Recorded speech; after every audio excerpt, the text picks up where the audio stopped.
la dimensione che è decisamente molto più bassa rispetto alla presa iniziale. Posso fare anche quello che si chiama striker backups, quindi faccio lo stripe, divido il mio backup su n dispositivi, che è diverso dal mio di quello che dicevo prima. Quello che dicevo prima, il mio mi fa la copia esatta dello stesso backup su un altro device. Qui facciamo la suddivisione dello stesso backup su device fisici diversi. Quindi per esempio sul pre-share di rete. Qual è l'obiettivo? Quello di fare un backup piccolo e di farlo in meno tempo. Perché vuol dire che lui prende un terzo del database e lo spara su 3 dischi diversi. Quindi anche qui il tempo si riduce da 25 secondi a un po' meno.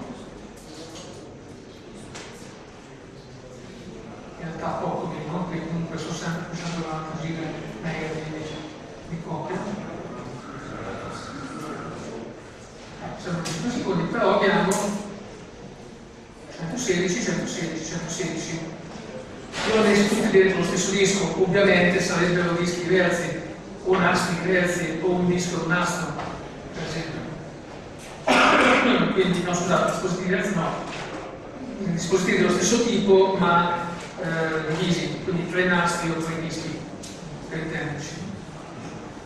Altra cosa che posso fare è quello di fare il mirroring, quindi lo copio sia qua che su una location diversa, quindi cartella backups e cartella HDD backups che sta da un'altra parte, quindi faccio backup